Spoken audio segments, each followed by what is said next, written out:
And Hallows means all the saints.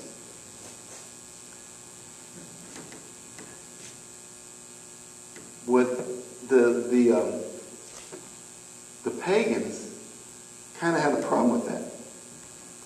They said, no, you know what? We'll do this with you. We'll kind of change it from just being in contact with dead people to remembering saints and remembering martyrs. Yeah, we could accept that. We could do that. But we don't want to do it November 1st.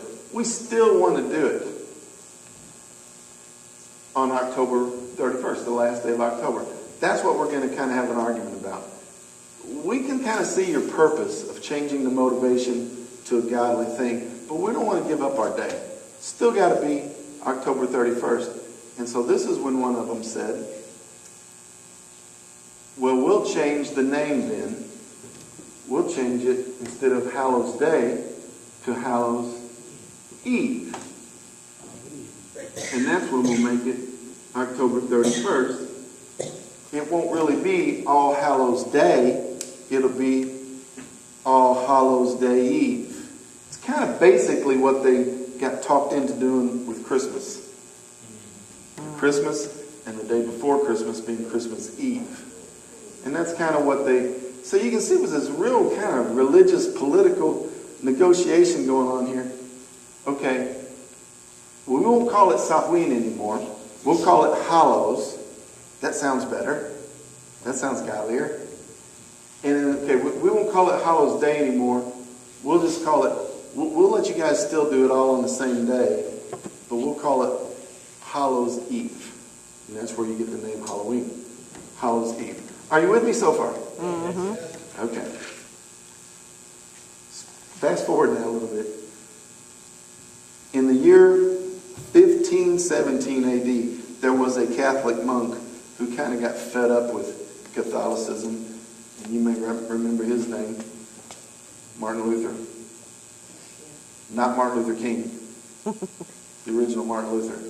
He was a Catholic priest. He got fed up with Catholicism. Okay? Martin Luther said, you know what? I'll tell you what. You guys don't want to call Hallows Day on November 1st anymore. You don't want to use that anymore. I'll create a holiday. I'll still use November 1st. And you know what it should be called? It's a day, I think we should call it All Saints Day. And I think it should be on November 1st.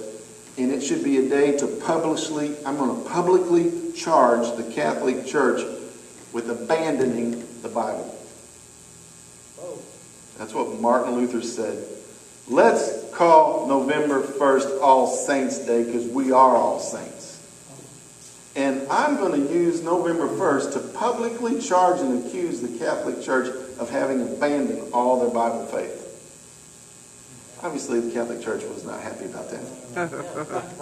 So Martin Luther did create a new holiday, which some people still celebrate on November 1st. And you know what it's called? November 1st still has a little holiday. Ready?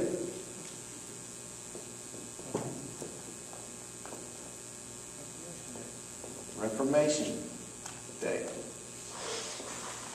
is November 1st. Catholics don't celebrate Reformation Day. Okay? But they do celebrate Halloween. Yeah, okay. You're starting to get this. They do celebrate All Saints Day Eve. All Saints Day Eve. But no, we're not going to celebrate Reformation Day. That's basically the Catholic's attitude. Okay.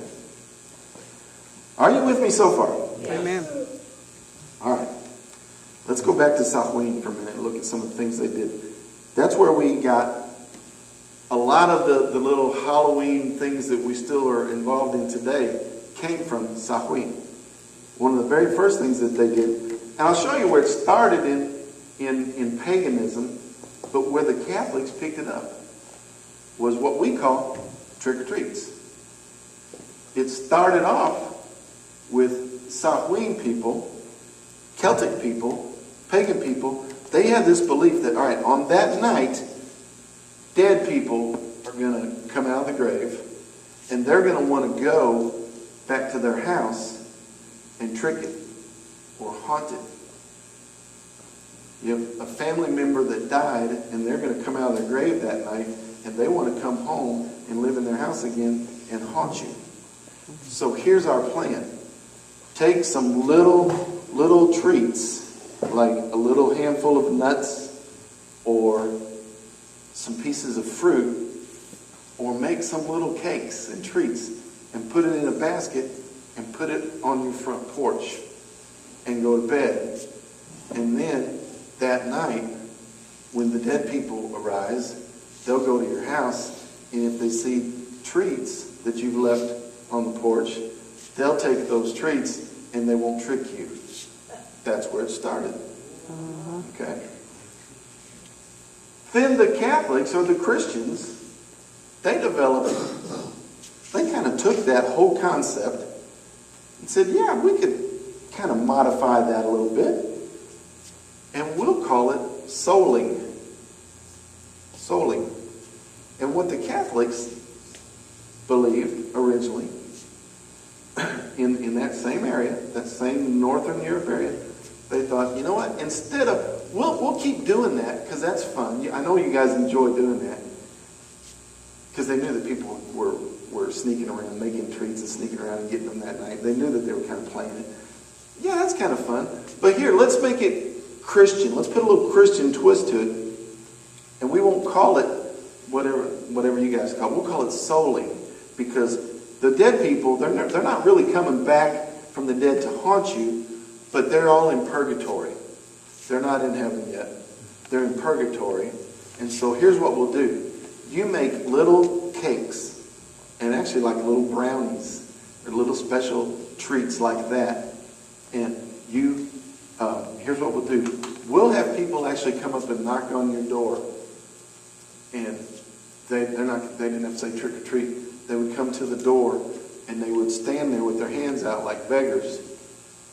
And what they're representing souls. And if you'll give them a treat, they'll take that treat and they'll go away from your porch and they'll eat that cake, that brownie, that treat. They'll eat that and they'll say a few prayers, a few Hail Marys or whatever that will shorten the time of your person in purgatory. So we can kind of do this whole Celtic pagan trick-or-treat thing, but we can twist it around a little bit and kind of make it Christian and Catholic, and you guys can still do it. You can still make treats, and people can still go door to door and get them, but at least we'll really be making it, verified now as actually accomplishing something and shortening people's time in purgatory. Is anybody seeing what I'm doing my best to say? Mm-hmm. That's where this stuff kind of came from. Obviously, we've even evolved a little further than that now. But I'm trying to show you where this stuff started. It started as a pagan Celtic religion to treat somebody so you wouldn't be haunted. And it evolved into, you take a treat and you say a prayer and you help them get out of purgatory. Anyway.